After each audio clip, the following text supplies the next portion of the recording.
Alors bonjour, aujourd'hui nous sommes avec le docteur Bernard Fraîche, membre du groupe d'experts référents sur la thématique cancer et médecine générale au sein du congrès de la médecine générale. Bonjour.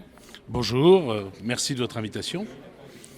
Donc je me présente. Donc effectivement, comme vous me disiez, on a créé au sein du Collège de la médecine générale, vous savez que le Collège de la médecine générale, c'est une association qui fédère l'ensemble des associations qui sont touchées de près ou de loin par la médecine générale, c'est-à-dire que ce soit une association les associations qui s'occupent de l'organisation, les sociétés savantes, les organismes de formation, puis toutes les autres. Et donc on a créé un groupe d'experts autour de plusieurs thématiques, dont une thématique qui est extrêmement importante parce que nous sommes extrêmement sollicités par les différentes institutions nationales comme l'INCa, comme la HAS ou autres. Et donc nous avons créé un groupe référent, médecine et cancer général, et médecine et cancer.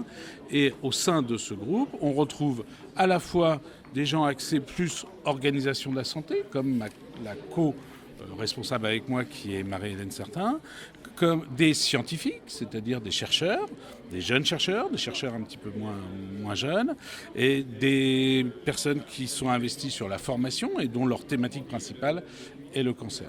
Ce groupe référent regroupe, nous sommes à peu près une vingtaine, on grossit tous les jours, mais nous sommes entre 20 et 25 experts.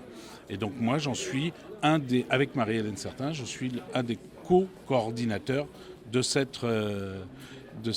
groupe d'experts. D'accord. Du coup, selon vous, quelle est l'implication de la médecine générale auprès des patients atteints ou susceptibles d'être atteints d'un cancer? Alors ça, c'est une excellente question.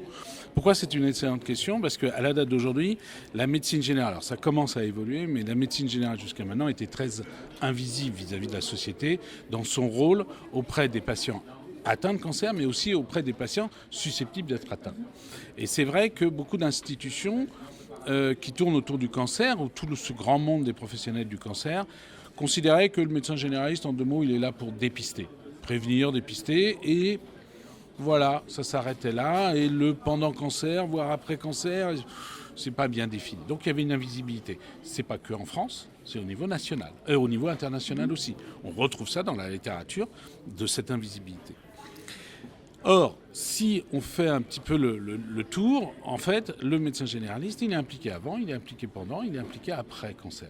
Il est impliqué avant, bien sûr, dans la prévention et le dépistage, c'est une chose importante, mais il est aussi impliqué dans tout ce qui est dans le diagnostic, c'est-à-dire tout ce qui va permettre d'aboutir au diagnostic. C'est souvent lui, d'ailleurs, qui va prescrire le premier examen ou le premier avis qui va permettre d'aboutir à un diagnostic éventuellement de cancer. Bon, ça c'est le avant. Après il y a le pendant. Pendant, on sait que la médecine générale est impliquée auprès du soutien psychologique, ça c'est une forte demande des patients, auprès des démarches administratives, auprès de la gestion des effets indésirables, auprès de la gestion des symptômes comme la douleur, comme la fatigue principalement, et bien d'autres choses, mais principalement là-dessus. Ensuite, vous avez l'après-cancer.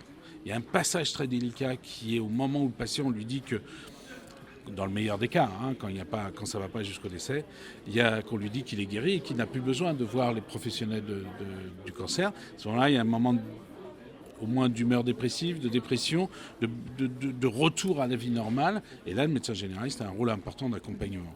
Et puis après, il y a tout l'après-cancer, la recherche des récidives éventuelles, le suivi des effets secondaires au long cours, et j'en passe. Il y a aussi une implication qui est fondamentale, et je dirais presque qu'il n'y a que lui qui est impliqué dans ce suivi, c'est la prise en charge du proche.